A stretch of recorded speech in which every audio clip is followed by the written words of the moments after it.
दोस्तों नमस्कार। आजकल मैं बात कर रहा हूँ the night agent season 2 web series के बारे में। लास्ट एपिसोड में हमने देखा डॉक्टर कोल उस केमिकल वेपन का एक सैंपल तैयार करते हैं, तो मार्कस उस सैंपल का इस्तेमाल थॉमस बाला पर करता है और थॉमस बाला चीखता हुआ मारा जाता है। और वहीं हम देखते हैं अब डॉक्टर कोल उस सैंपल के बाद ढेर सारा केमिकल वेपन बना लेते हैं। और अब आगे एपिसोड 9 की शुरुआत 10 महीने पहले के समय को दिखाते हुए होती है। अरे वो समय होता है जब पीटर नाइट एजेंट नहीं बना था, तो पीटर और रोज एक साथ घूमते हैं। और वहीं हम देखते हैं पीटर अब रोज के काफी करीब आ चुका था, लेकिन नाइट एजेंट बनने के बाद वो दोनों दूर हो जाते हैं। अब सीन शिफ्ट होकर प्रेजेंट टाइम में आ जाता है। हम देखते हैं डॉक्टर कोल उस केमिकल वेपन का पहला बैच रेडी कर देते हैं। तो डॉक्टर कोल उनसे बोलते हैं, देखो जैसा तुमने कहा मैंने वैसा किया, अब मेरी फैमिली को छोड़ दो। तो मार्कस के लोग डॉक्टर कोल को बोलते हैं कि समय बर्बाद मत करो, अब दूसरे बैच की तैयारी करो। अब हम देखते हैं डॉक्टर कोल काफी निराश होते हैं। वो समझ चुके थे कि अब इनकी डिमांड बढ़ती रहेगी। वही डॉक्टर कोल रोज को बताते हैं इस प्रोजेक्ट का उद्देश्य था लोगों की जान बचाना, ना कि लोगों की जान लेना। हम एक नरसंहार की तैयारी कर रहे हैं। तो रोज पूछती है क्या हम इसे रोक सकते हैं? तो डॉक्टर कोल बोलते हैं ऐसा करते हैं, अगले बैच के लिए जो केमिकल बनाऊंगा वो दिखने में लगभग वैसा ही होगा, लेकिन उससे किसी को कोई नुकसान नहीं होगा। अब सीन शिफ्ट होता है और हम देखते हैं नूर और पीटर अब यूएन हेडक्वार्टर के पास पहुंच चुके थे। तो नूर पीटर से पूछती है तुम्हें अंदर कहाँ जाना है? तो पीटर बताता है मुझे जनरल सेक्रेटरी के ऑफिस में जाना है। तो नूर उसे समझाती है कि जो कार्ड मैंने तुम्हें दिया है इसका एक्सेस उस लेवल तक नहीं है, और दूसरी बात जनरल सेक्रेटरी के ऑफिस में जाने से पहले तुम्हें उनके असिस्टेंट लार्ज से मिलना होगा। अब हम देखते हैं जब पीटर बिल्डिंग के लिफ्ट में होता है तभी उसके सामने एक आईटी वाला बंदा खड़ा होता है। तो पीटर उसका बैच चुरा लेता है। अब सीन शिफ्ट होता है और हम देखते हैं जब जावेद को पता चलता है कि नूर ने वो फाइलें उसके ऑफिस से चुरा लिया है, तो जावेद ऑफिस की सीसीटीवी फुटेज चेक करता है, लेकिन देखता है उस समय की सीसीटीवी फुटेज भी अवेलेबल नहीं थी। तो जावेद बहुत ही नाराज होता है क्योंकि उसके हाथ से उस दिन पीटर निकल गया, अब उसके हाथ से नूर और वो फाइल दोनों चली गई। तो जावेद अब्बास पर नाराज होता है। तो अब्बास बोलता है कि वो फाइल तुमने ही मेरे बेडरूम से निकाल कर अपने ऑफिस में रखा था, और जब तुम उन फाइलों को सुरक्षित नहीं रख पाए तो आज मुझ पर नाराज हो रहे हो। तो जावेद अब्बास से पूछता है क्या उसने आपको बताया कि वो कहाँ जा रही है? तो अब्बास बोलता है नहीं, लेकिन मुझे पता है वो यूएन हेडक्वार्टर गई होगी। और हम देखते हैं उन दोनों की बातें दरवाजे के पीछे से साजिदा सुन रही होती है। और वही दूसरी तरफ हम नूर को देखते हैं जो यूएन में फ्रांस की रिप्रेजेंटेटिव एमिली से मिलती है और उसको वो पेपर देती है। तो एमिली नूर को बताती है कि अगर तुम्हारे पास ये पेपर है तो इसका मतलब तुम्हारी जान खतरे में है। लेकिन तभी नूर को साजिदा का कॉल आता है। वो नूर को बताती है कि जावेद यूएन ऑफिस आ रहा है तुम्हें अरेस्ट करने के लिए, इसलिए तुम जल्द से जल्द वहाँ से निकल जाओ। और वही दूसरी तरफ अब पीटर जनरल सेक्रेटरी के ऑफिस में पहुँच जाता है और जब उनके कंप्यूटर पर वो फाइल चेक करता है तो उसे वो फाइल नहीं मिलती। तो पीटर जनरल सेक्रेटरी के पीए से पूछता है वो फाइल कहाँ है? तो बताता है वो फाइल बैकअप लेकर नीचे के रूम में रखी गई है। अब पीटर उसके साथ जाता है और वो फाइल चुरा लेता है। और इधर हम देखते हैं कैथरीन और सामी नूर के फोन को ट्रैक करते हुए यूएन के हेडक्वार्टर आ जाते हैं। और वहीं हम नूर को देखते हैं जैसे ही साजिदा का उसे कॉल आता है नूर यूएन हेडक्वार्टर से बाहर निकलती है, लेकिन तभी उसे जावेद देख लेता है और जावेद नूर को पकड़ लेता है। और वहीं हम देखते हैं ढेर सारे लोग इकट्ठा होते हैं और वो लोग सरकार के खिलाफ किसी बात के लिए प्रोटेस्ट कर रहे होते हैं। तो नूर वही एक आदमी को जानबूझकर छेड़ती है और उसके बाद हम देखते हैं वो लोग जावेद से फाइट करने लगते हैं और मौके का फायदा उठाकर नूर वहाँ से भाग जाती है। लेकिन तभी नूर के सामने सामी आ जाता है। तो नूर सामी से पूछती है मेरी माँ कहाँ है? तो सामी बोलता है मैं तुम्हें तुम्हारी माँ से मिलवा दूंगा, लेकिन तुम्हें हमें बताना होगा कि पीटर कहाँ है। तो नूर सामी को पीटर के बारे में बताती है। हम देखते हैं जैसे ही पीटर बिल्डिंग से बाहर आता है कैथरीन उसे देख लेती है। तो कैथरीन उसका पीछा करती है, लेकिन इससे पहले कैथरीन पीटर तक पहुंचती उसे सोलमन पकड़ लेता है और उस पर गन पॉइंट करता है और बोलता है चुपचाप मेरे साथ चलो। तो सोलमन कैथरीन को लेकर एक बिल्डिंग के बेसमेंट में जाता है। अब कैथरीन सोलमन से बचने के लिए उस पर वार करती है। सोलमन फायर करता है और गोली कैथरीन के कानों को टच करते हुए निकल जाती है। अब कैथरीन सोलमन पर वार करती है और सोलमन एक पिलर से टकराता है जिसमें लोहे का सरिया निकला होता है। उस सरिया सोलमन को पार कर जाता है और सोलमन वही मारा जाता है। अब सीन शिफ्ट होता है और हम देखते हैं जब मार्कस सेकंड बैच का प्रोग्रेस चेक करने आता है तो देखता है कि इस बार केमिकल का रंग दूसरा था। वो तुरंत समझ जाता है कि डॉक्टर कोल यहाँ टाइम पास कर रहा है, तो मार्कस अपने लोगों से बोलता है डॉक्टर कोल के वाइफ को लाने के लिए। और उसके बाद मार्कस डॉक्टर कोल के सामने ही उसकी वाइफ के पेट में चाकू मार देता है और डॉक्टर से बोलता है इसके पास जीने का उतना ही टाइम बचा है जितना तुम्हारे पास केमिकल बनाने का है। अगर इस बार भी तुमने टाइम पास किया तो तुम्हारी वाइफ मारी जाएगी। ये बोलकर मार्कस वहाँ से चला जाता है। तो रोज डॉक्टर कोल से बोलती है अगर हमने दूसरा बैच तैयार भी कर दिया तब भी ये लोग हम सबको मार देंगे और जब तक मार्कस वापस नहीं आता तब तक आप कोई ऐसी गैस बनाओ जिससे ये लोग बेहोश हो सकें। तो डॉक्टर कोल को रोज की बात सही लगती है। उन्हें लगता है अगर मार्कस के लोग बेहोश हो जाएं तो वो अपने परिवार को यहाँ से लेकर बाहर जा सकते हैं। अब हम देखते हैं मार्कस विक्टर बाला को कॉल करता है और उसको बताता है कि थॉमस हम लोगों से गद्दारी कर रहा था। वो चाहता था कि हमें प्रोजेक्ट यहीं पर रोक दें और इस वजह से मुझे उसको मारना पड़ा। तो विक्टर बोलता है मुझे उससे काफी उम्मीदें थी लेकिन उसके कर्मों की सजा उसे मिलनी ही थी। चलो अब बताओ हम क्या रेडी हैं? तो मार्कस बोलता है एक बार आप हुक्म करें, हम तैयार हैं अटैक के लिए। तो विक्टर बोलता है जाओ और मेरा नाम रोशन करो। इसका मतलब मार्कस अब वो केमिकल वेपन अब लोगों के बीच में छोड़ने के लिए तैयार हो गया था। अब सीन शिफ्ट होता है और हम पीटर को देखते हैं जो यूएन हेडक्वार्टर से वो फाइल चुरा कर सीधा जैकब के पास जाता है और जैकब से पूछता है इस फाइल के अंदर क्या इन्फॉर्मेशन है। तो जैकब बोलता है इसके अंदर विक्टर बाला नाम के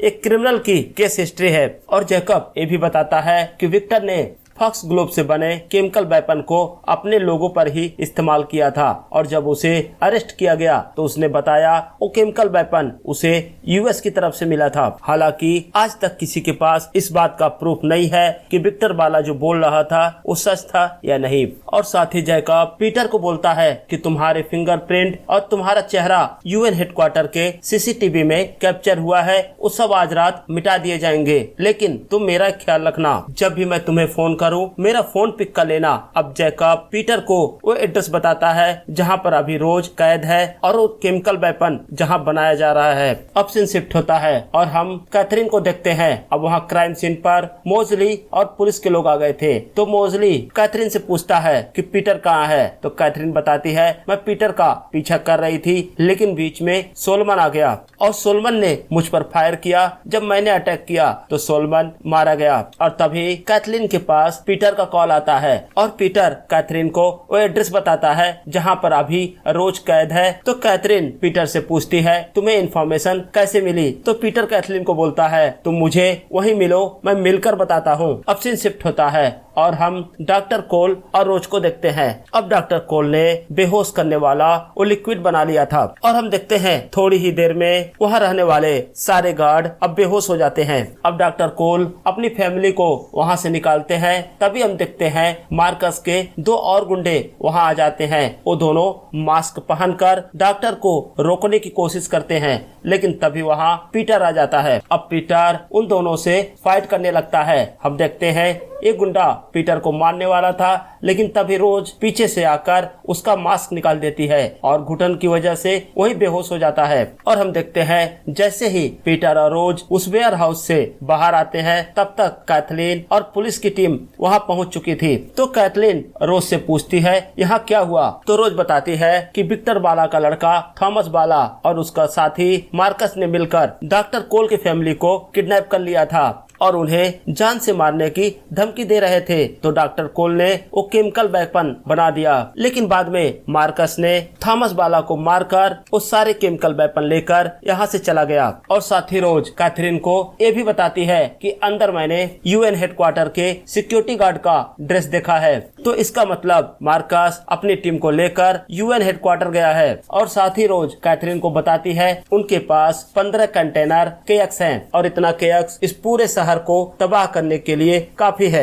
और वही दूसरी तरफ हम मार्कस को देखते हैं जो अब यूएन हेडक्वार्टर पहुंच चुका था। और इसी के साथ एपिसोड यहीं पर समाप्त होता है। एपिसोड 10 की शुरुआत 8 साल पहले के समय को दिखाते हुए होती है और हम जैकब को देखते हैं। जैकब के साथ उसके कॉलेज का फ्रेंड रिचर्ड हैगन भी होता है और वो दोनों आज एंथोनी नाम के एक आदमी के बिल्डिंग के ओपनिंग में आए होते हैं। तो रिचर्ड जैकब से पूछता है कि जहाँ तक मैं जानता हूँ इस बिल्डिंग में सबसे ज्यादा पैसा तुमने लगाया है, लेकिन तुम्हारा नाम बिल्डिंग के किसी भी एरिया में कहीं मेंशन नहीं है। तो जैकब बोलता है मैं अपने नाम का ढिढोरा नहीं पीटता और मैं जानता हूँ कि तुम मुझसे ये बातें क्यों कर रहे हो, क्योंकि तुम प्रेसिडेंट का चुनाव लड़ने वाले हो और तुमने बहुत सारे वादे किए हैं, लेकिन जब तुम्हारा अब खजाना खाली हो रहा है तो तुम मुझसे उम्मीद करते हो कि मैं तुम्हें पैसे से सपोर्ट करूं, लेकिन ऐसा नहीं होने वाला है। और फिर जैकब बोलता है मैं तुम्हारी पैसे से मदद नहीं करूंगा, लेकिन मैं और किसी तरीके से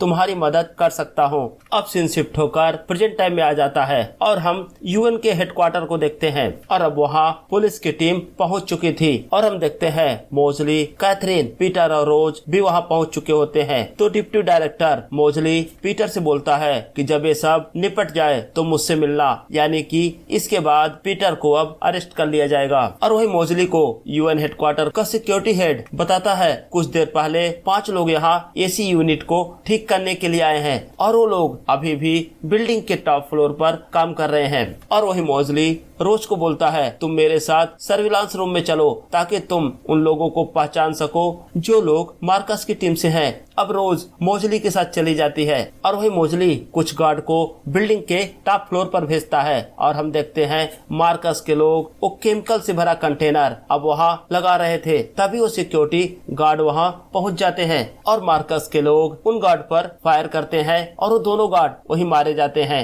अब गोलियों की आवाज सुनकर सारे पुलिस वालों को बिल्डिंग में जाने का ऑर्डर दिया जाता है और इधर हम देखते हैं मार्कस उस सिक्योरिटी गार्ड का ड्रेस खुद ही पहन लेता है। अब मार्कस की टीम 13 सिलेंडर यहाँ लगाने के बाद 2 सिलेंडर लेकर अपने साथ बिल्डिंग से बाहर जाने की कोशिश करते हैं। अब हम देखते हैं रोज की मदद से मार्कस के कुछ लोग पकड़े जाते हैं और वही कुछ लोग मारे जाते हैं, लेकिन मार्कस वो कंटेनर एक औरत के बैग में डालकर बिल्डिंग से बाहर आ जाता है और वही पीटर, कैथरीन पुलिस वालों के साथ मिलकर सारे कंटेनर इकट्ठा कर लेते हैं। लेकिन जब वो काउंट करते हैं तो देखते हैं वहाँ टोटल 14 कंटेनर थे, लेकिन रोज मोजली को बताती है कि हमने 15 कंटेनर बनाए थे। इसका मतलब एक कंटेनर अभी भी मार्कस के पास था, लेकिन उनकी प्रॉब्लम ये थी मार्कस अब गायब हो चुका था। तो रोज अपने एप्लीकेशन एडवर्ड की मदद से मार्कस के पिछले कुछ दिनों की एक्टिविटी चेक करती है कि पिछले कुछ दिनों में मार्कस कहाँ कहाँ गया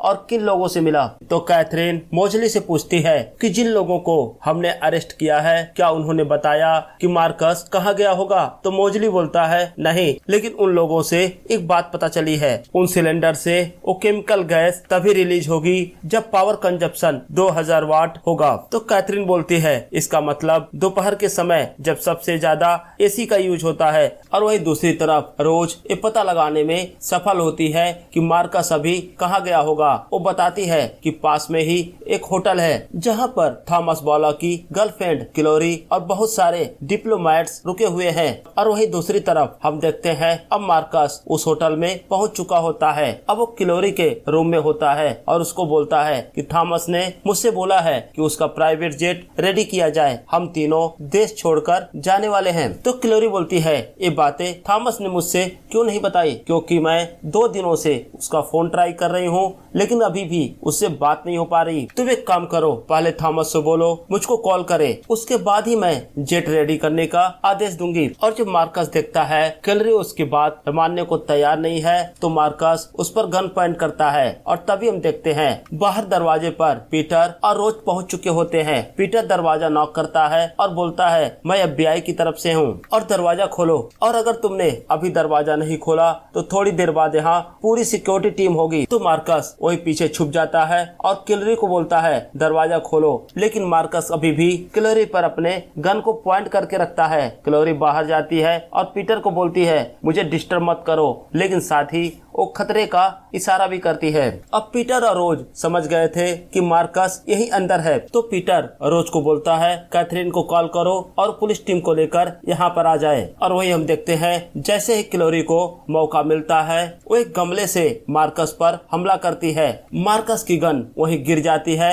और क्लोरी दरवाजा खोलकर हेल्प के लिए चिल्लाती है। जब तक पीटर वहां आता तब तक मार्कस दोबारा क्लोरी को पकड़ लेता है और उसके गले पर चाकू रख देता है। और वहीं रोज एक गार्ड को वॉकी टॉकी पर बात करते हुए सुनती है कि एसी में कुछ प्रॉब्लम आ रही है। और जब रोज एसी मशीन को जाकर चेक करती है तो देखती है उसके पावर सप्लाई में वो आखिरी कंटेनर कनेक्टेड था। इसका मतलब जैसे ही दोपहर में 2000 किलोवाट का लोड पड़ेगा वो गैस रिलीज हो जाएगी। तो रोज उस सिक्योरिटी गार्ड से पूछती है कि इसको 2000 किलोवाट पहुंचने में कितना समय लगेगा, तो बताता है 8 मिनट। इसका मतलब इनके पास सिर्फ 8 मिनट थे इस बिल्डिंग को बचाने के लिए। और अब हम देखते हैं रोज उस कमरे के बैकेंड साइड में जाती है जिस कमरे में मार्कस था। उसके बाद वो गोली चलाकर मार्कस का ध्यान भटकाती है और तभी मौका पाकर पीटर मार्कस को गोली मार देता है और मार्कस वही मारा जाता है। और अब रोज पीटर को बताती है कि वो आखिरी कंटेनर यहीं पर लगा हुआ है और हमारे पास सिर्फ 6 मिनट बचे हैं। तो पीटर बिल्डिंग के लोगों को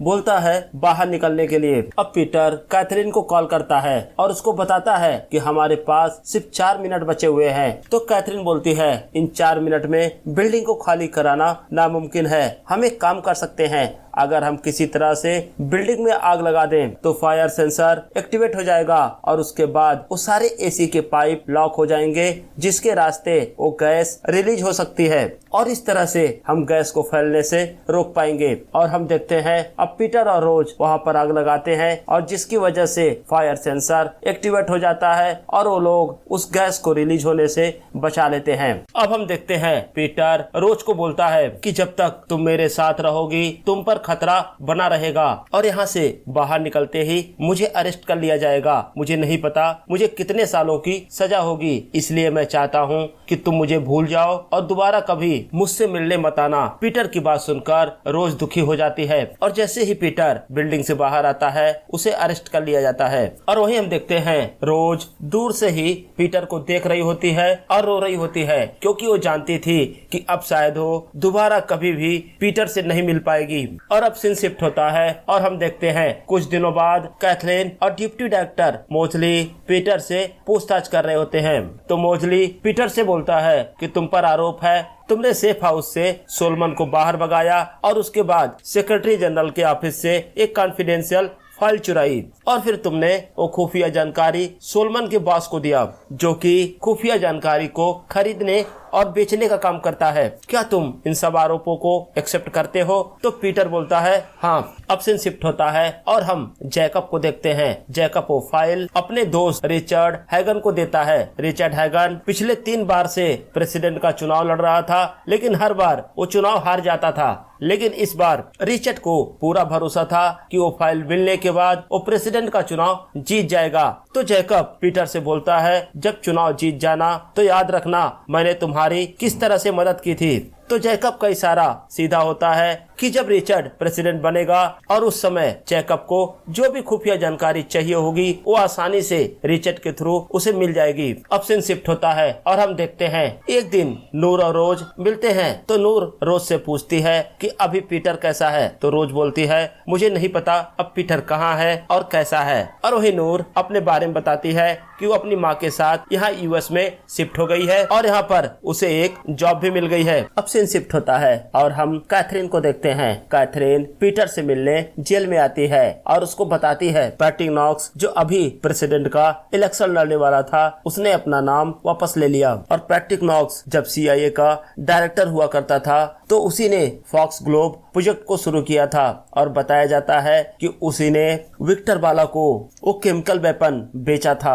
और जब तुमने वो फाइल जनरल सेक्रेटरी के ऑफिस से चुराई तो उसके कुछ दिन बाद ही न्यूज चैनल को एक अननोन सोर्स से एक ऑडियो मिला और उस ऑडियो में जहां दोनों आपस में बात कर रहे थे फॉक्स ग्लोब प्रोजेक्ट के केमिकल वेपन के बारे में, तुमने वो फाइल जैकब को दिया और जैकब ने वही फाइल अपने दोस्त रिचर्ड हैगन को दिया। अब रिचर्ड हैगन प्रेसिडेंट का चुनाव लड़ने वाला है और पैट्रिक नॉक्स के अपना नाम वापस लेने के बाद अब रिचर्ड हैगन को प्रेसिडेंट बनने से कोई रोक नहीं सकता। तो पीटर अब कैथरीन से पूछता है कि बताओ मेरे लिए क्या सजा तुमने सोचा है। तो कैथरीन बोलती है मैं चाहती हूँ तुम डबल एजेंट का काम करो, क्योंकि हमें पता है जैकब की वजह से रिचर्ड हैगन चुनाव जीतेंगे और प्रेसिडेंट बन जाएंगे और मुझे पूरा यकीन है बाद में जैकब हैगन की मदद से इस देश की खुफिया जानकारी जरूर बेचेगा। तो तुम उन दोनों पर नजर रखो और देखो वो दोनों एक दूसरे के लिए कितने कनेक्टेड हैं। तो पीटर बोलता है तुम्हें क्यों लगता है कि जैकब मुझे दोबारा कॉल करेगा। तो कैथरीन बोलती है मैंने यूएन हेडक्वार्टर का डाटा चेक करवाया तो मैंने पाया ना तो तुम्हारे फिंगरप्रिंट और ना तुम किसी सीसीटीवी कैमरे में कैप्चर हुए हो। इसका मतलब जैकब ने वो सारे एविडेंस क्लीन करवा दिए जो तुम्हारे खिलाफ जाते। तो जैकब फ्यूचर में तुम्हें जरूर कॉल करेगा। तो पीटर कैथरीन का यह ऑफर स्वीकार कर लेता है और इसी के साथ ये सीरीज यही समाप्त हो जाती है। तो दोस्तों कमेंट सेक्शन में हमें जरूर बताएं आपको ये सीरीज कैसी लगी, और अगर अभी तक आपने मेरे चैनल को सब्सक्राइब नहीं किया है तो प्लीज सब्सक्राइब करें। अब मिलते हैं अगले वीडियो में, तब तक के लिए जय हिंद दोस्तों।